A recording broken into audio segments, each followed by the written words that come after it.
en relación con otros. Estoy pensando en una gestión cultural que salga de las oficinas, pero también que salga de la entidad oficial como el Ministerio de Cultura. Es una cosa que yo sé que para un contexto donde lo público es muy importante, hay que matizarla porque es una cosa más que viene de otro escenario, pero yo sí creo que en este contexto vale la pena entender lo público y lo estatal como no la misma cosa, o sea, como no colapsar lo público, lo político y lo estatal, y menos confundir el derecho con la política. O sea, ahí me parece que es una cosa de gestión cultural que va más allá de esas nociones más de funcionarios y más de esa noción de relaciones con el Estado. Bueno, entonces, todo esto, ¿cómo lo quiero amarrar en términos de clave descolonizadora? Bueno, primero que todo, yo siento que la idea de política cultural tenemos que abrirla a conocimientos, a subjetividades, a concepciones que vayan más allá de la modernidad y de Europa. O sea, la idea de que la política es una cosa definida de una manera en términos de Occidente, en términos de la modernidad, en términos de Europa, debería desplazarse y pensar que poblaciones indígenas, por ejemplo, poblaciones afrodescendientes, tienen posibilidades de imaginar y de contribuir a una idea de política cultural que incluso problematicen o abran la idea de cultura misma, porque ustedes saben, la idea de cultura misma está ligada en su genealogía a Europa. O sea, la noción de cultura es una noción que nació en el contexto del colonialismo europeo. La idea de cultura nació en un contexto que ha sido atravesado por esa herencia europea. Entonces, lo que yo diría inicialmente es que la clave descolonizadora para las políticas culturales es permitir otras voces, permitir otras perspectivas, permitir otras elaboraciones de poblaciones con racionalidades y con lógicas y con experiencias diferentes a las que usualmente han hablado y usualmente han conectado la idea de política cultural de una manera muy particular. Eso sería abrir realmente la idea de política cultural hacia una subalternización, hacia una cuestionar el eurocentrismo que puede estar todavía habitando la noción de política cultural. Eso inicialmente. La segunda idea es que necesitamos entender los procesos de hegemonización y de gubernamentalización que pueden estar orientados en las políticas culturales desde perspectivas fundamentalmente eurocentradas, como por ejemplo en todas las políticas culturales en Colombia, la idea misma de cultura en muchos momentos se circunscribe, ya sea a alta cultura, a folclorización o a diferencia cultural. Entonces, esas ideas de diferencia cultural, de folclorización o de alta cultura son expresiones de procesos de hegemonización, de cómo se ha definido y cómo se ha establecido la idea de política y la idea de cultura en Colombia. Cómo las élites ilustradas, cómo las élites bogotanocentradas son las que orientan esas nociones y son las que definen en últimas la autoridad y la autorización para establecer ese tipo de política cultural. Entonces, lo que habría que hacer en términos de clave de descolonizadora es disputar las hegemonías, disputar las naturalizaciones que se agencian en la idea de política cultural y que en últimas están encarnando proyectos y concepciones muy de unos sectores sociales y de unos lugares históricos concretos. Ese sería otro asunto en clave descolonizadora. Un tercer elemento de clave descolonizadora tiene que ver con la dimensión epistémica que mencionaba al comienzo del colonialismo como constitutivo de la colonialidad del saber. Y aquí se materializa en términos de por qué las políticas culturales son un asunto de expertos culturales. ¿Por qué las políticas culturales suponen que una gente desde unas categorías y con unos conocimientos ligados a esta colonialidad del saber son los que diagraman, los que diseñan, los que posibilitan estas políticas culturales? Unos desafíos para las políticas culturales en clave de descolonización es cómo interrumpir la colonialidad del saber que están ligados o que están embebidos en todo este conocimiento experto, el artista, el antropólogo, el sociólogo, el economista. O sea, es sacar de ese universo de la colonialidad del saber cosas que parecen técnicas, pero que no son técnicas, son políticas. En últimas son asuntos políticos. Y por último, pues un poquito como para que conversemos, porque he dado muchos insumos y he planteado muchas cosas al respecto de esto de las políticas culturales en clave de descolonización.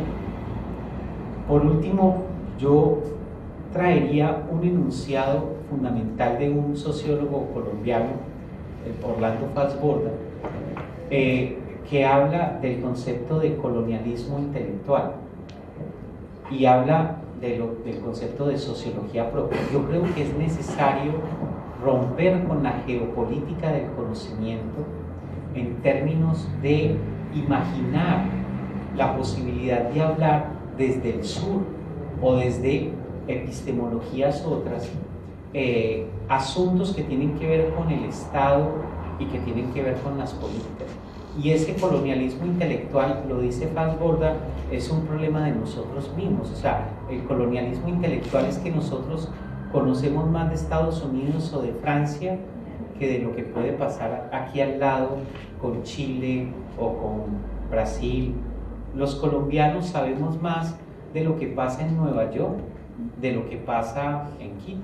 O sea, ese asunto del colonialismo intelectual es volcar, es voltear, es transformar los horizontes de deseabilidad y los horizontes de posibilidad que nos imposibilitan o nos habilitan para abordar este tipo de conversaciones.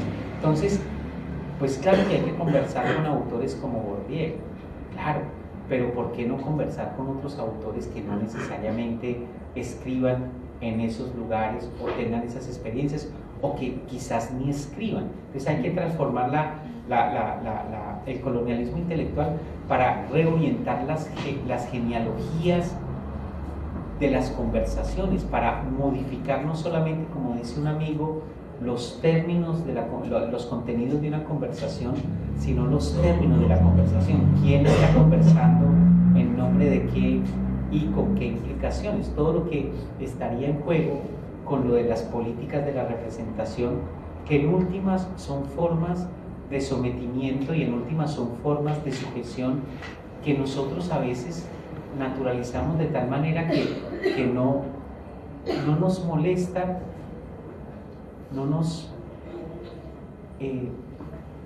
incomoda que seamos nosotros mismos los primeros amos, los primeros colonizadores que tenemos que interrumpir. Entonces, por ahí yo creo que había otra cosa importante en clave descolonizadora, pasa por el colonialismo intelectual, con quién estamos conversando, esas contenidos y términos de la conversación, las genealogías de los autores de los que podemos entrar a conversar. Creo que he hablado demasiado, me parece que es una entrada un poco provocadora para que miremos esto en clave de descolonización. Si alguno está interesado en precisiones teóricas o en autores y todas esas cosas, pues podemos entrar en ese detalle, pero fundamentalmente lo de descolonización es una preocupación de cambiar los términos y la manera como estamos pensando el mundo y concretamente las políticas culturales. Bueno, entonces, preguntas, comentarios.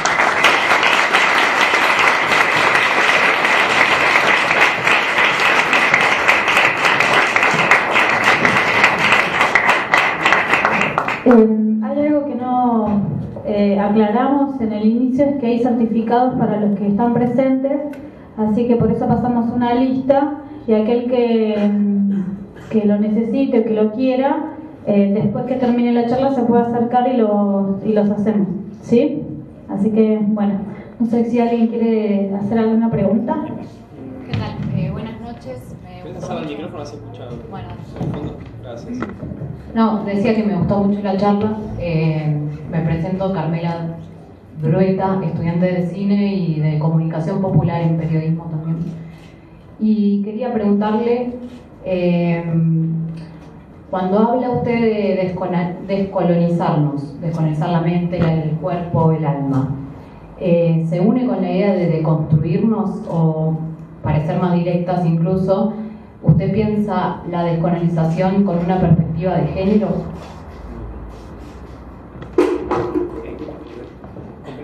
Bueno, listo.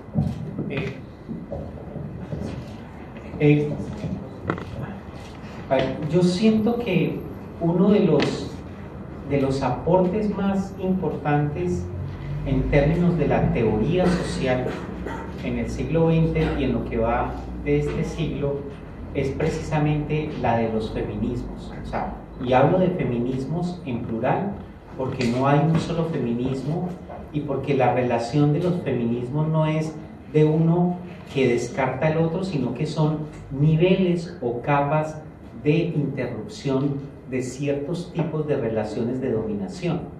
Entonces, digo esto porque hay un feminismo o un conjunto de feminismos que es el feminismo descolonial, de las mujeres negras por un lado, pero también de las mujeres indígenas o de otro tipo de locaciones. Entonces, sería imposible pensar la descolonización sin la despatriarcalización del mundo, y sería imposible la descolonización sin pensar el problema del capitalismo. O sea, no podés desconectar todas estas esferas de sometimiento que están profundamente imbricadas, y por eso estas teóricas hablan de interseccionalidad, precisamente porque vos no podés desligar dimensiones de orientación sexual con dimensiones de identificación de género o con asuntos de sometimiento, de explotación o de despojo. Entonces todo eso nos lleva a pensar que una descolonización sin asumir el género sería profundamente incompleta y sería profundamente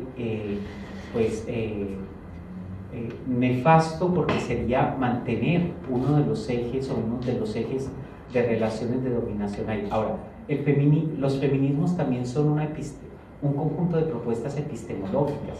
Por ejemplo, el hecho de que la corporalidad o el hecho de que la viscerabilidad, las vísceras, hacen parte de la manera como nos estamos y nos posicionamos en el mundo y comprendemos el mundo, ese hecho de la dimensión del conocimiento corporalizado, que no tiene que pasar necesariamente por esa lógica logocéntrica que ha sido asumido en ciertas filosofías o ciertas concepciones de la teoría, son fundamentales para la descolonización. Ahora, yo no hablo de deconstrucción, y no hablé de deconstrucción porque no estuve como precisando escuelas teóricas, pero yo creo que ¿Cómo no va uno a usar pensamiento crítico como el de Derrida? ¿O cómo no va a usar uno pensamiento crítico como el de Marx? ¿O cómo no va a usar uno pensamiento crítico como el de Gramsci para desnaturalizar el mundo, para problematizar el mundo? Sin embargo, Marx, Gramsci y Foucault o Derrida son autores necesarios pero insuficientes. O sea, ellos no agotan el tipo de crítica. Entonces, a mí me gustaría hablar más de descolonizar como el de interrumpir las certezas que el colonialismo como experiencia histórica nos ha constituido y nos ha enceguecido frente a cosas como el cuerpo, como las pasiones. El colonialismo, o sea, la colonización de la mente pasa por la valoración de la razón o la valoración de la mirada o sobre otras cosas. Entonces, en síntesis, sí, absolutamente sería impensable descolonización sin incluir ese tipo de sujeciones como la sujeción de orientación sexual, que es distinta de la sujeción de género o de identificación de género.